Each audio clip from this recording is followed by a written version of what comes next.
ओम नमो भगवती वासुदेवाय। हरे कृष्णा। हर हर महादेव। नमस्कार भक्तों, आप सबका हरिहर भक्ति चैनल में हार्दिक स्वागत है। आप सभी पर हरि और हर की कृपा सदैव बनी रहे। प्रिय भक्तजनों, आप सभी को आषाढ़ माह के कृष्ण पक्ष की योगिनी एकादशी की बहुत बहुत शुभकामनाएं।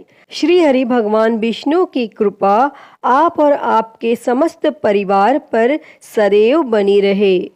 प्रिय भक्तजनों, सनातन धर्म में आस्था रखने वाले साधकों के लिए प्रत्येक माह में आने वाली कृष्ण और शुक्ल पक्ष की एकादशी तिथि का महत्व अधिक है।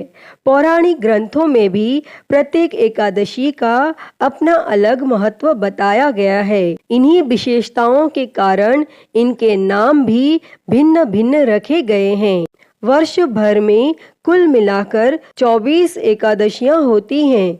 मलमास की एकादशियों को मिलाकर इनकी संख्या 26 हो जाती है। इन्हीं एकादशियों में एक एकादशी का व्रत ऐसा भी है जिसके करने से समस्त पाप तो नष्ट होते ही हैं, साथ ही इस लोक में भोग और परलोक में मुक्ति भी इस एकादशी का व्रत रखने से मिलता है। व्यक्ति को किसी के द्वारा क्रोध अवस्था में दिए गए श्राप से भी मुक्ति मिलती है। और यह एकादशी है आषाढ़ मास के कृष्ण पक्ष की एकादशी, जिसे योगिनी एकादशी कहा जाता है। इस एकादशी का वर्णन श्री ब्रह्म वैवर्त पुराण में किया गया है। 88,000 ब्राह्मणों का भोजन कराने से जो फल प्राप्त होता है, वही फल इस योगिनी एकादशी के व्रत को करने से प्राप्त होता है। बड़े बड़े पापों का नाश करने वाली और बड़ा पुण्य प्रदान करने वाली यह योगिनी एकादशी है। तो प्रिय भक्तजनों, आज हम इस वीडियो में श्री ब्रह्म वैवर्त पुराण में वर्णित इसी योगिनी एकादशी की व्रत कथा को सुनेंगे। तो आइए सुनते हैं। उससे पहले आप सभी प्रेम से बोलिए श्री हरिनारायण भगवान की जय, माता लक्ष्मी की जय, एकादशी माता की जय, सर्व देवी देवताओं की जय। महाभारत काल की बात है।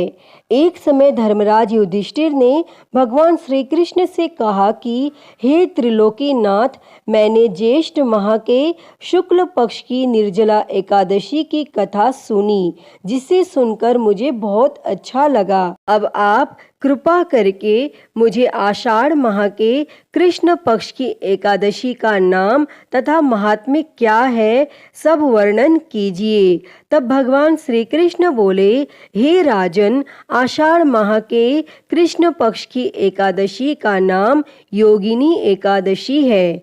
इस एकादशी का व्रत करने से समस्त पाप नष्ट हो जाते हैं तथा यह एकादशी व्रत इस लोक में भोग तथा परलोक में मुक्ति प्रदान करने वाला है। हे राजराजेश्वर, यह एकादशी तीनों लोकों में प्रसिद्ध है।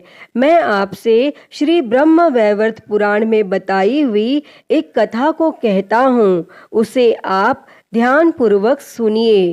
कुबेर नाम का एक राजा अलकापुरी नाम की नगरी में राज्य करता था। वह शिव भक्त था। उनका हेममाली नामक एक यक्ष सेवक था जो पूजा के लिए फूल लाया करता था। हेममाली की विशालाक्षी नाम की अति सुंदर स्त्री थी।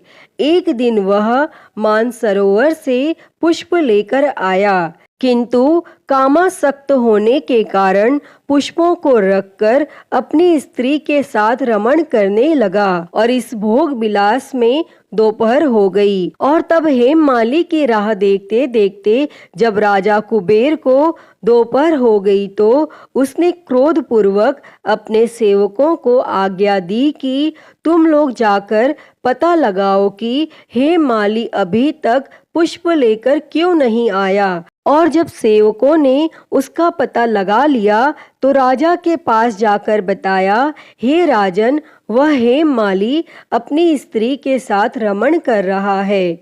और इस बात को सुन राजा कुबेर ने हेममाली को बुलाने की आज्ञा दी और डर से कांपता हुआ हेममाली राजा के सामने उपस्थित हुआ और उसे देखकर कुबेर को अत्यंत क्रोध आया और उसके होंठ फड़फड़ाने लगे। तब राजा ने कहा, अरे अधम, तूने मेरे परम पूजनीय देवों के भी देव भगवान शिव जी का अपमान किया है। मैं तुझे श्राप देता हूँ कि तू स्त्री के वियोग में तड़पे और मृत्यु लोक में जाकर कोढ़ी का जीवन व्यतीत करे। तब कुबेर के श्राप से वह तत्क्षण स्वर्ग से पृथ्वी पर आ गिरा और कोढ़ी हो गया और उसकी स्त्री भी उससे बिछड़ गई। मृत्यु लोक में आकर उसने अनेक भयंकर कष्ट भोगे, किंतु शिव की कृपा से उसकी बुद्धि मलिन न हुई और उसे पूर्व जन्म की भी सुध रही। तब अनेक कष्टों को भोगता हुआ तथा अपने पूर्व जन्म के कुकर्मों को याद करता हुआ वह हिमालय पर्वत की तरफ चल पड़ा और चलते चलते वह मार्कंडेय ऋषि के आश्रम में जा पहुंचा। वह ऋषि अत्यंत वृद्ध तपस्वी थे। वह दूसरे ब्रह्मा के समान प्रतीत हो रहे थे और उनका वह आश्रम ब्रह्मा की सभा के समान शोभा दे रहा था। ऋषि को देखकर हेममाली वहां गया और उन्हें प्रणाम करके उनके चरणों में गिर पड़ा। तब हेममाली को देखकर मार्कंडेय ऋषि ने कहा, तूने कौन से निकृष्ट कर्म किए हैं जिससे तू कोढ़ी हुआ और भयानक कष्ट भोग रहा है। तब महर्षि की बात सुनकर हेममाली बोला, हे मुनि श्रेष्ठ, मैं राजा कुबेर का अनुचर था। मेरा नाम हेममाली है। मैं प्रतिदिन मानसरोवर से फूल लाकर शिव पूजा के समय कुबेर को दिया करता था और एक दिन पत्नी सहवास के सुख में फंस जाने के कारण मुझे समय का ज्ञान ही नहीं रहा और दोपहर तक पुष्प न पहुंचा सका। तब राजा ने मुझे श्राप दिया कि तू अपनी स्त्री का वियोग और मृत्यु लोक में जाकर कोढ़ी बनकर दुख भोग, और इस कारण मैं कोढ़ी हो गया हूँ तथा पृथ्वी पर आकर भयंकर कष्ट भोग रहा हूँ। अतः कृपा करके आप कोई ऐसा उपाय बतलाएं जिससे मेरी मुक्ति हो। तब मार्कंडेय ऋषि ने कहा, हे हेममाली, तूने मेरे सम्मुख सत्य वचन कहे हैं, इसीलिए मैं तेरे उद्धार के लिए एक व्रत बताता हूँ। यदि तू आषाढ़ माह के कृष्ण पक्ष की योगिनी नामक एकादशी का विधान पूर्वक व्रत करेगा तो तेरे सभी पाप नष्ट हो जाएंगे।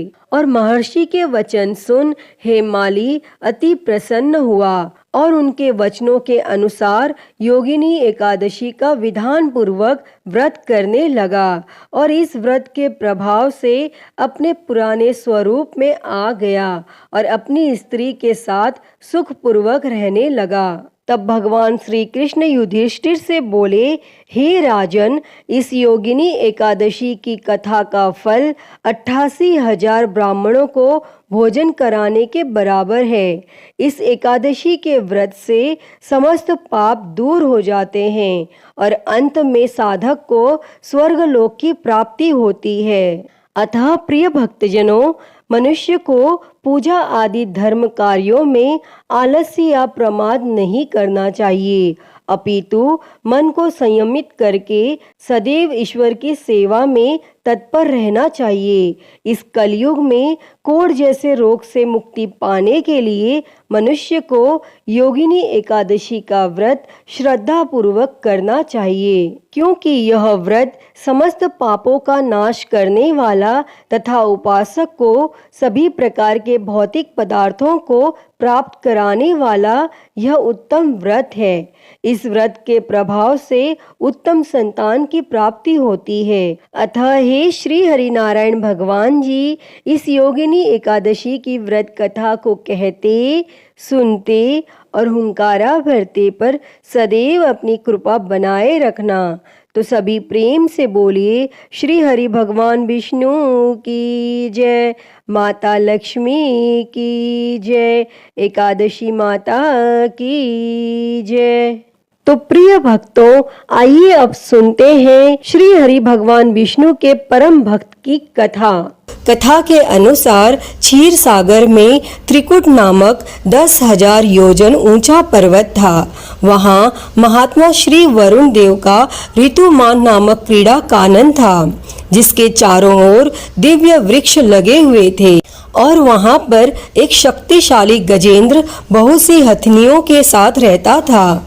एक दिन गजेंद्र बहुत से हाथियों के साथ वहाँ स्थित सरोवर पर पहुँचा और गजेंद्र की गंध को सूंघकर सिंह, सर्प, अजगर आदि हिंसक पशु डर के मारे भाग गए और उसकी कृपा अनुग्रह में भालू, गीदड़, बंदर, हिरण आदि छोटे पशु निर्भय होकर घूमने लगे और गजराज कमल पराग से मिश्रित जल को सूंघता हुआ जलाशय में प्रवेश कर अमृत के समान जल को पीने लगा और उसके पश्चात थकावट को दूर करने के लिए अपनी सूंड में जल भरकर अपनी देह पर डालने लगा और अन्य हाथियों के साथ जल क्रीड़ा करने में मग्न हो गया और देवयोग से उसी जलाशय में रहने वाले बलिग्राह ने उसका पांव पकड़कर गहरे जल में खींच लिया। गजराज की सहायता करने के लिए अन्य हाथी हथनियों ने उसे खींचा, लेकिन कोई भी उसका सहायक न हो सका और 1000 वर्ष तक युद्ध चलता रहा। कभी गजेंद्र ग्राह को खींच लेता तो कभी ग्राह गजेंद्र को पानी में अंदर की ओर खींच लेता, लेकिन ग्राह जल में रहने के कारण ज्यादा बलवान हो गया और गजराज निर्बल हो गया। लेकिन जब ग्राह ने गजेंद्र को गहरे पानी में खींच लिया तो गजराज ने भगवान श्री हरि विष्णु का स्मरण किया और गजेंद्र कहने लगा कि आपके कारण देहधारियों में चेतना है और करुणा रूप में सब में आप विद्यमान हैं। प्रभु, आप मेरी रक्षा करने वाले, अज्ञानियों के अज्ञान को दूर करने वाले, आप अंतर्यामी और सब में विद्यमान हैं और आप ग्राह से मेरी रक्षा करें। हे नारायण, मुझे मुक्त करने के लिए प्रकट हो। मैं इस ग्राह से छूटकर भी जीना नहीं चाहता। मुझे इस मूढ़ योनि से छुड़ाने के लिए प्रकट हो। हे प्रभु, मैं आपकी शरण में आया हूँ, मेरा उद्धार करें। और तब इस प्रकार गजेंद्र की स्तुति सुनकर नारायण भगवान प्रसन्न हुए और गरुड़ पर बैठकर वहां पहुंचे जहां गज और ग्राह में युद्ध हो रहा था। भगवान नारायण को देखकर हाथी ने सूंड में एक कमल लेकर नारायण भगवान को नमस्कार किया और भगवान ने ग्राह से ग्रसित हाथी को सरोवर से खींचकर एक चक्र द्वारा ग्राह के मुंह को फाड़ दिया और गजेंद्र को बचा लिया। और यह सब देखकर सभी देवताओं ने फूलों की वर्षा कर श्री हरि भगवान विष्णु की स्तुति की। ग्राह पूर्व जन्म में हुहु नामक एक गंधर्व था, जो कि देवल ऋषि के श्राप के कारण ग्राह के रूप में पैदा हुआ था और इस पाप से मुक्त होकर वह फिर से गंधर्व बन गया। गजेंद्र पूर्व जन्म में पांडे देश में इंद्रधुम्न नाम का विष्णु भक्त राजा था।